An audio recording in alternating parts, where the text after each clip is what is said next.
Tri-State Sports Leader, this is WGEM Sports.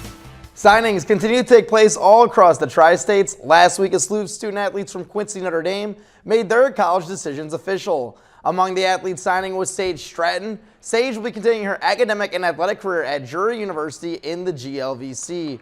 During her time with the Lady Raider basketball program, she has made 2 trips to state, bringing home a state championship trophy as well as a 3rd place finish.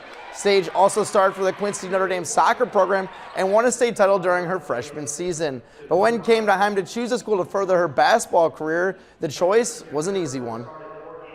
Drury basketball really had a family aspect, and I'm new to the coaches that are at Drury right now. So it was just nice to have a school that I already know what it's like.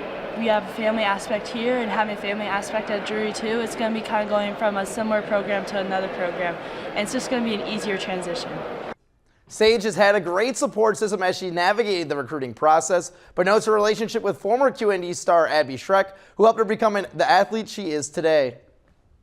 Abby just taught me really how to be a great leader and how to transition from high school to college. Just seeing her do it and seeing her success, watching her at Western, it's just she was a really great role model to have, and she was just an amazing friend too.